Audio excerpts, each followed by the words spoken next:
everyone. Welcome to The Dish. I'm your host, Anna Christina. Thank you for spending Friday with me. Listen, we're about to take you on a trip behind the scenes of the Augusta National through the eyes of one man who experienced a lot of growing up on that course, and he even wrote about it. Joining me on set is Tripp Bowden. How you doing? I'm good. Thank you so much for joining us. Thanks for having me. Listen, there's a lot to you. You've done a lot of things. Why don't you give everybody the breakdown? Well, I was, you talk about writing about Augusta National. I was actually the first full-time white caddy out there after graduating from Augusta College, where I played golf. And I was a wayward soul, and Freddie Bennett came along into my life many times in my life, but ended up calling him up out there, and he said, come on out here and caddy and see what you think. And 4 seasons later, I ended up in New York, and then one thing led to another. And really interesting story how everything happened, and that's exactly, we don't want to give everything away because you write about it in the book. Who is your Freddie? Tell us who Freddie was to you. He was, most people know him as one of the most famous caddies. He was actually the caddy master at Augusta for over 40 years. He's sadly no longer with us, but he was my mentor to me. He saved my life, and when I ask people, who was your Freddie, I'm asking, who was the person that gave you hope when you had none, or maybe opened a door you thought was forever closed, or loved you when no one else did. And a lot of time that person is doing that and you don't realize it.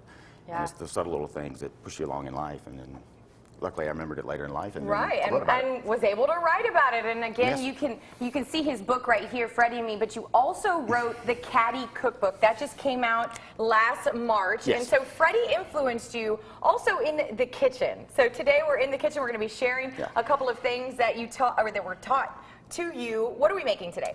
We're going to rock some crab cakes, fried pork chops. Crab cakes come from the clubhouse, and then the fried pork chops were in the caddy house. And then these are Freddie's butter beans. Butter beans, and they are smelling so tasty. The honey baked ham, which is awesome. Well, okay, so first I know that we're going to deep fry that pork chop. So tell me, what do you do to it? Old Bay is Anything key. special? Old Bay is key. Okay. Rock a little black pepper on there. That's key. Yes. And then flour, which I forgot, but you have, which is awesome. Yes, that's right. I hooked you up. You'll hook me up. So we're going to pop a little flour on there, and then we're going to pop in the fryer. Okay. And it doesn't take long. You said it's just about a minute with this. Yeah. It's called Grandpappy, if you haven't heard of it. Grandpappy. That's the way to go, too. Yeah, and you want the bone-in chop. Bone-in. Yeah, we called them bone sandwiches. And also, that was the same name for the fried chicken. Okay. It was bone sandwich. Bone sandwich. You got to go squishy white bread, too. There you go. So here we got squishy white bread, is that what you said? Sunbeam. That makes it just right. That makes it just right. Okay, so and Duke's mayonnaise, which rocks. So you know that I never had Duke's until I moved to Georgia. Well, now you're Southern. That's right. I am Southern. Now you're the Southern way. I was a different kind of Southern. Now I'm a different, You're from Texas. You're in know another country. Right, but literally. My neighbor's a Texas boy. So let's pop that in. Okay. Yeah.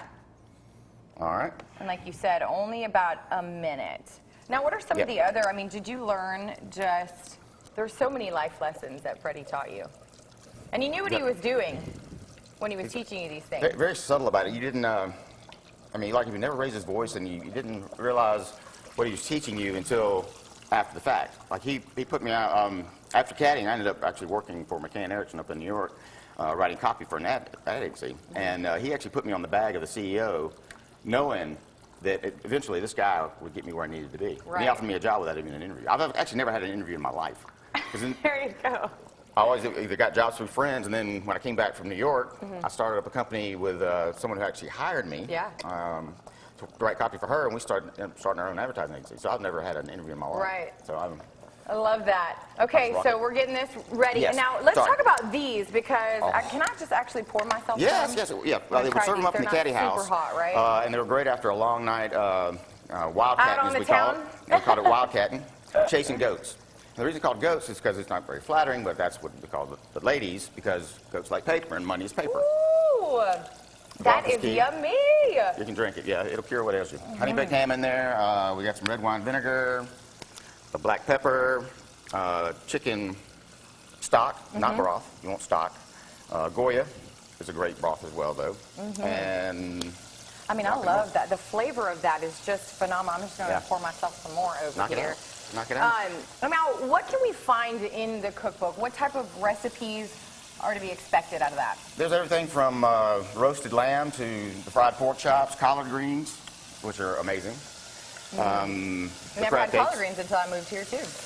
Crab cakes are some of my favorites, so I'm just like dying to try these. So are those ready to go? Day. Yep, this one's ready to go. All right, well, we got that taken care of. We talked about the butter beans. Guys, don't go anywhere. When we come back, we're getting into the crab cakes, and I will literally be getting into them. All right, we'll be right back with more of Tripp. Rock and roll.